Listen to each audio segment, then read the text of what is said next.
In previous video, we discussed about the cerebral cortex. Now we are going to talk about the different area in parietal lobe. What we have in parietal lobe is important for us. The parietal lobe is located in post-central gyrus. This is the primary somatosensory area.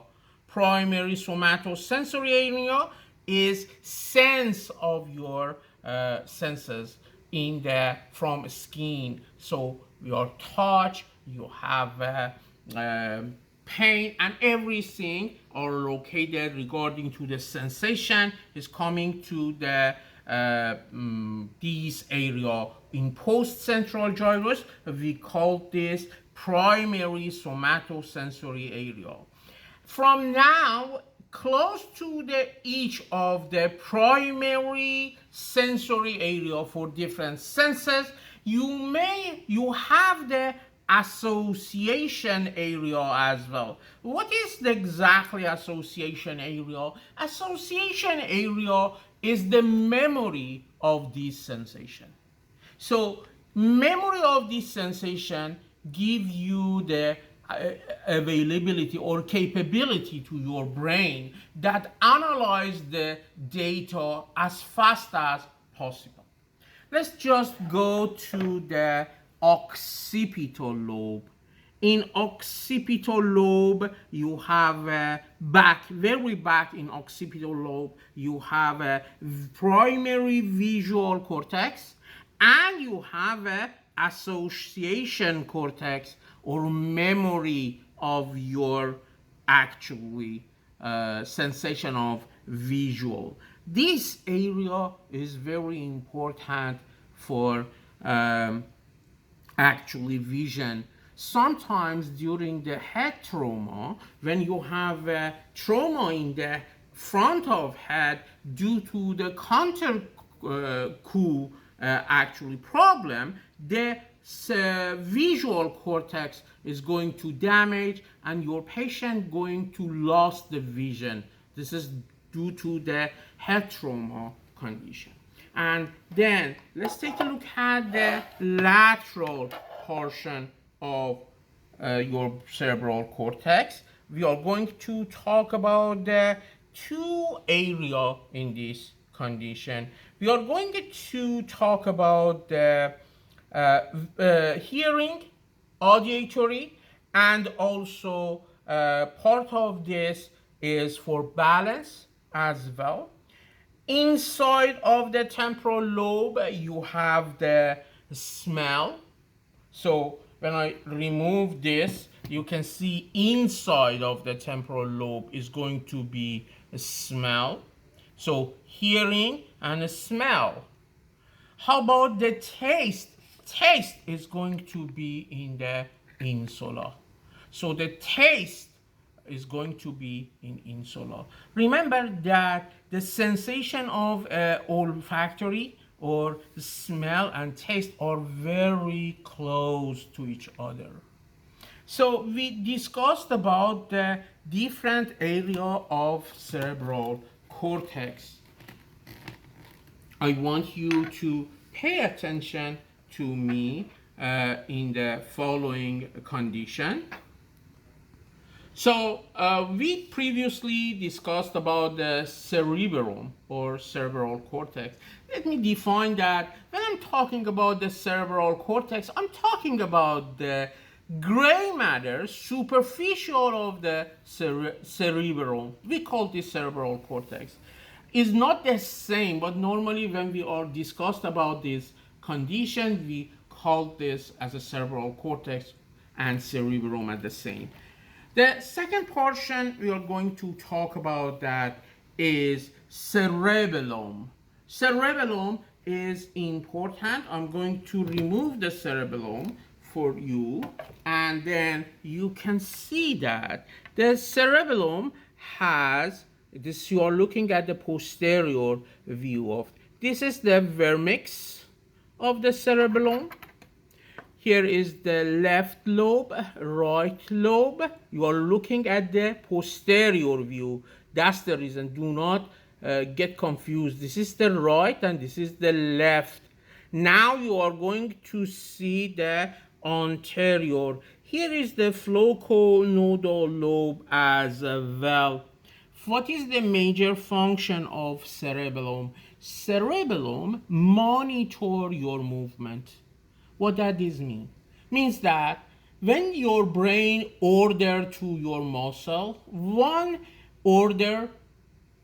copy of your order going to the cerebellum, and the action of your muscle also coming from the muscle by the different receptor, proprioceptor to the cerebellum, and then you compare what you have done and what you must do, and by comparing this, your cerebellum send the correction to your cerebral cortex to adjust your muscle movement.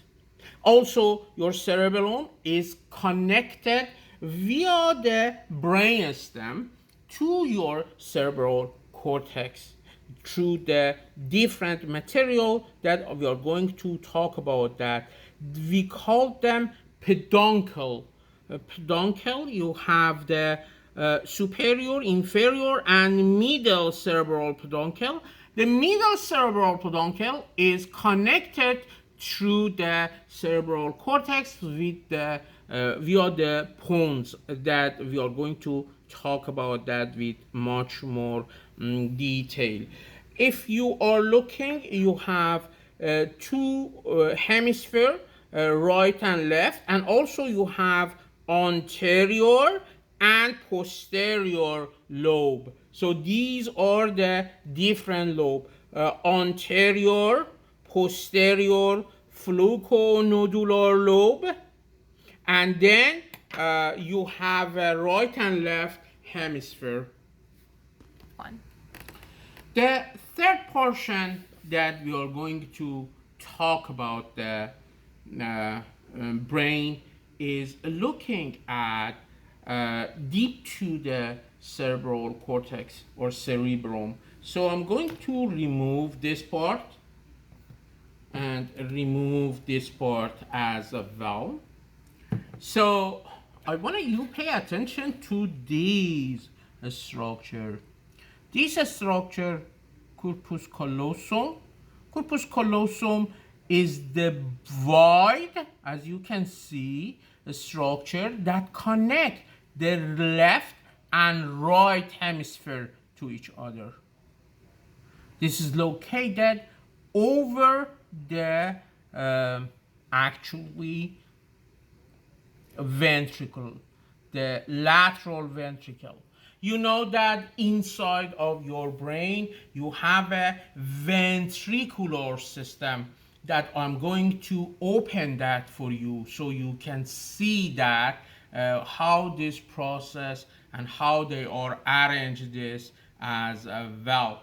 So allow me to remove the different portion of the material. I'm removing the frontal lobe for you, and then I'm going to remove the cerebellum for you, and then I'm going to remove the cortex for you. So when I'm removing this, you can see that, and then I remove the corpus callosum. Now what you have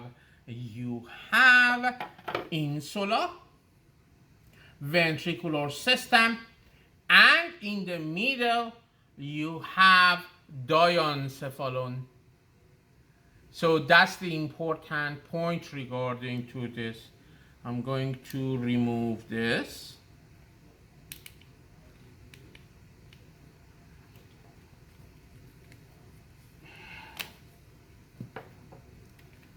And then I'm going to remove this.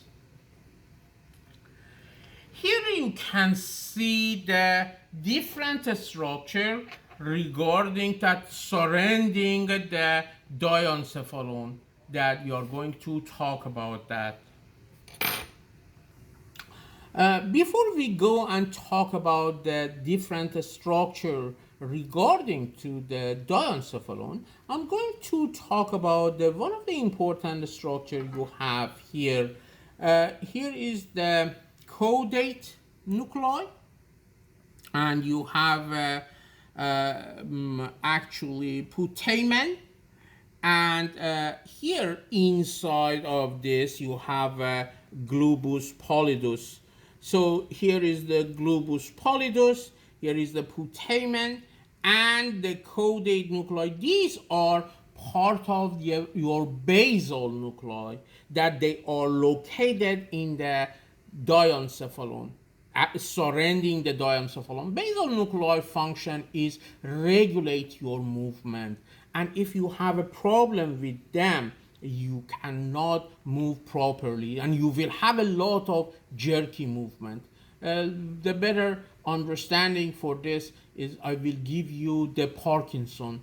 The Parkinson is an example of the disease that your basal nuclei are damaged. So you have a caudate, you have a putamen as a out, and the globus pallidus inside. So when I remove this, you can see that here is the globus pallidus, and here is the globus pallidus.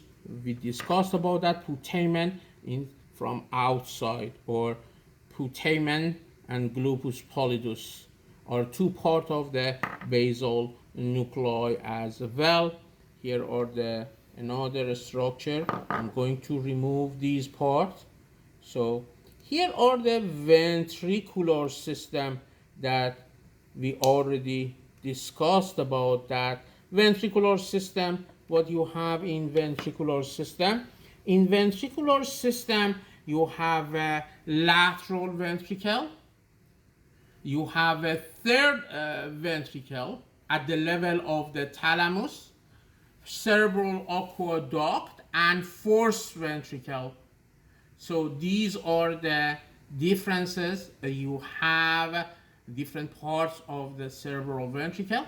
Cerebral ventricle includes 135 milliliter of CSF, and this continuously provide the environment for your brain to create the signal, and is the sort of the defense mechanism. The function of this is lightening your brain as well, and the sort of inside transporter system for your brain as well.